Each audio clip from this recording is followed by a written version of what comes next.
ভাই আমি একটা কথা বলেছি, কথাটা ভাইরাল হয়েছে অনেক। মানুষ মানুষের অবস্থানকেই ভালোবাসে, মানুষ কখনোই মানুষের অন্তঃসত্ত্বাকে ভালোবাসে না। অবস্থান আপনার ভালো, আপনার পিছনে মানুষের অভাব থাকবে না। আজকে আপনার ক্ষমতা আছে, পাওয়ার আছে, খ্যাতি আছে, ইত্যাদি আছে, মানুষ দেখবেন পিছনে ঘুরঘুর করছে, এবং এরা কিন্তু সবাই সবার স্বার্থেই ঘুরঘুর করছে। এর বাইরে আল্লাহ পাক কিছু মানুষের মনে আল্লাহর পক্ষ থেকে মহব্বত দেন, এটা আলাদা বিষয়। আপনি মানুষকে সন্তুষ্ট করতে পারবেন না।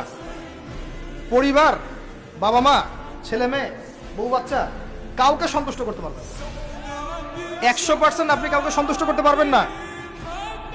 সারা জীবন করে যাবেন, আপনার বিরুদ্ধে অভিযোগ থেকেই যাবে।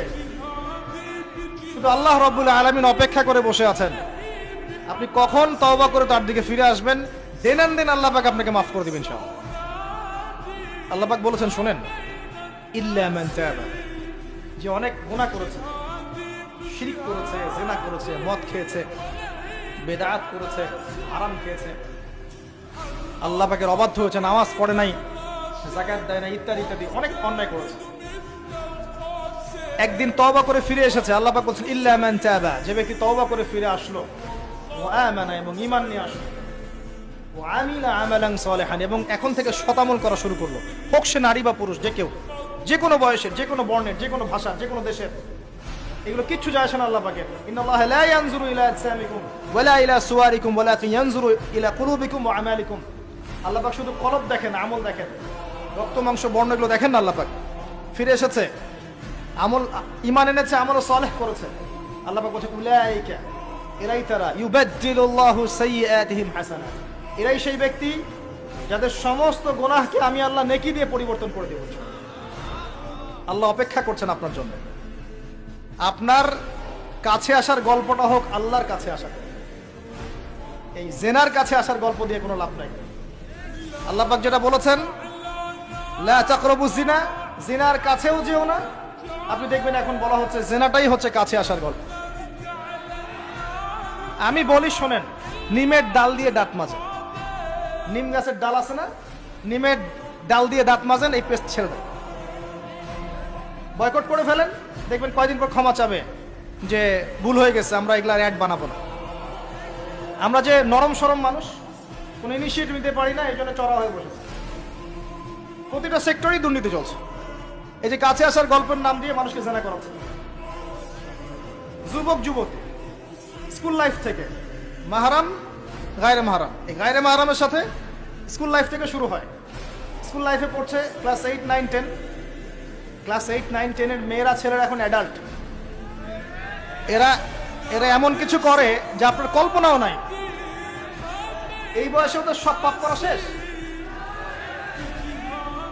এগুলো সাক্ষী আপনারাই, আমার উপর আমাকে ভালো মন্দ বলেন না, এগুলো সাক্ষী আপনারা নিজেরাই। নিজেদের ঘরগুলো দেখেন। আর সবচেয়ে বড় কথা হচ্ছে, ঘরের মানুষ কিন্তু কথা শোনে না। দেখবেন আপনি সারা দুনিয়ায় দিন কায়েম করে ফেলছেন, দিনটা, আর আপনার ঘরটা হচ্ছে নূহ আলাইহিস সালামের মতো। দেখবেন বউ কথা শোনে না, ছেলে কথা শোনে না। এটাই বাস্তবতা। কিন্তু নূহ আলাইহিস সালামের ঘটনা মনে নাই? 950 বছর দাওয়াত দিয়েছেন, শেষে গিয়ে বলছেন, রব্বি আন্নী মাগলুবুন ফান্তাসির, আল্লাহ আমি পরাজিত হয়ে গেছি, আমাকে সাহায্য করো, আমি পারছি না। আল্লাহ পাক আযাব নাজিল করে দিলেন, তিনি পার হয়ে গেলেন না। ছেলে পার হয় না, ছেলে বলে আমি পাহাড়ে উঠে যাব, পাহাড় আমাকে সেভ করবে। নূহ আলাইহিস সালাম বলছেন, আজকে কেউ সেভ করতে পারবে না আল্লাহর আযাব থেকে। একটু পরে একটা ঢেউ এসে বাপ বেটার মাঝখানে পার্থক্য করবে, ছেলে ডুবে মরে গেল, তার স্ত্রী পর্যন্ত ঈমান নিয়ে আসলো না। আল্লাহর কাছে হাত তুলে দোয়া করছেন, আল্লাহ আমার ছেলে, আমার আহাল, আমার পরিবার। আল্লাহ ধমক দিয়ে বলছেন যে লাইসা মিন আহলিক, সে তোমার পরিবারের কেউ না। দেখবেন আপনি মাশাআল্লাহ দিনদার, আপনার ভিতরে ইসলাম এস্টাবলিশ করা ডিফিকাল্ট। মানুষ এখন খুব ব্যক্তি সচেতন, নিজের মনে যা চাবে সেটাই করবে। আর আনুগত্যকে তারা দাসত্ব মনে করে। কথা বুঝেন? আনুগত্য করাকে দাসত্ব মনে করে। আমি দাসত্ব করবো কেন? আল্লাহ এবং তার রাসূল এবং স্বামী, পরিবার, কর্তাদের আনুগত্যটাকে তারা দাসত্ব মনে করে। অতএব সুখে থাকার মূল মন্ত্র এটাই আপনার, যার যার হক তাকে তাকে দিয়ে দেন, নিজের হক আল্লাহর কাছে চেয়ে নেন, আপনি সুখে থাকবেন ইনশাআল্লাহ।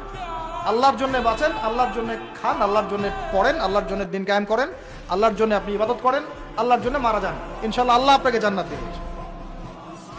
আর আল্লাহর কাছে আমরা সবাই একা একা ফিরে যাবো। ইন্না লিল্লাহি ওয়া ইন্না ইলাইহি রাজিউন। একা একা একজন একজন করে হিসাব নেবেন আল্লাহ পাক।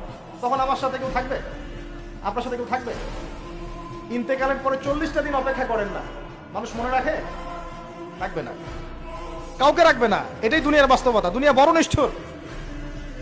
আর এগুলোর বাস্তবতা আপনারা যত দিন যাবে তত দেখবেন, উপলব্ধি করবেন। একদম কাঠামো ভেঙে যাবে ফ্রি মিক্সিং দিয়ে, হারাম রিজিক দিয়ে, আপনার এই যে অপসংস্কৃতি দিয়ে পরিবারের কাঠামোই ভেঙে যাবে, সমাজের কাঠামো ভেঙে যাবে। মানুষ দেখবেন আত্মহত্যা করে মারা যাবে বেশি বেশি। বাবার খোঁজ নিবে না সন্তান। কিয়ামতের আলামত আছে, আনতালি দালামাতুর রাব্বাত, দাসী মনিবকে জন্ম দিবে, মা বাবার সাথে দাস দাসীর মতো আচরণ করা হবে। টাকার জন্য, সম্পদের জন্য মানুষ ভাইকে হত্যা করবে, বোনকে হত্যা করবে, ছেলে বাবাকে হত্যা করবে, মাকে হত্যা করবে। এগুলো সব কিয়ামতের আলামতের হাদিস। এগুলো আপনি বাস্তবতা মিলিয়ে দেখেন, 100% মিলে যাবে। এগুলো চলছে এখন। এই জায়গায় আমি বলবো আত্মকেন্দ্রিক হন। একটা আয়াত শোনাচ্ছি আপনাকে, আমার খুব পছন্দের একটা আয়াত, এবং আল্লামা তাকি উসমানীর নাম শুনেছেন? আমার জানা মতে বিশ্ব বরেণ্য আলেমদের একজন। তিনি একটা গোটা বই লিখেছেন, পুরা বইটাই একটা আয়াতের উপরে। বইটা পড়েন, আপনার কাছে মনে হবে বইটার প্রতিটা কথা আপনার জন্য লেখা হয়েছে। তাসকিয়া, আত্মশুদ্ধি, আত্মশুদ্ধি ও তাসাউফ। ওই বইয়ের প্রথমে টাইটেল, একটা হেডলাইন আয়াত আছে, ইয়া আইয়ুহাল্লাযীনা আমানু, হে মুমিনগণ, আলাইকুম আনফুসাকুম, নিজের নফসের খবর নাও, নিজের নফসের খবর নাও, নিজে ঠিক হও। মান লা ইয়াদুররুকুম মান দাল্লা ইন ইহতাদাইতুম, যারা পথভ্রষ্ট হয়ে যাচ্ছে বা গেছে, এদের পথভ্রষ্টতা তোমাদের কোনো ক্ষতি করবে না যদি তোমরা হেদায়েতের উপর থাকো। এর চেয়ে বড় কোনো মেডিসিন নাই। এই আয়াতের মধ্যে সব কিছু আছে, আমাদের সমস্যা এবং আমাদের সলিউশন। আমাদের সমস্যা হচ্ছে আমরা পরের দিকে বেশি চোখ তুলি আঙুলটাকে, তোমার এটা ঠিক নাই, তোমার এটা ঠিক নাই, তোমার আকীদা ঠিক নাই, তোমার আমল ঠিক নাই, তোমার তাসকিয়া ঠিক নাই, তোমার রিজিক ঠিক নাই, ইত্যাদি ইত্যাদি।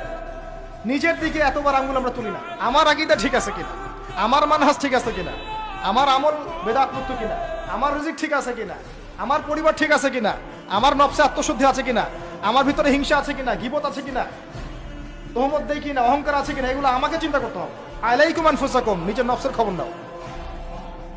এই নফস নিয়ে আল্লাহর কাছে যেতে হবে। এই একটা আয়াত যদি বুঝে আসে, আপনার প্রবলেম সলভ।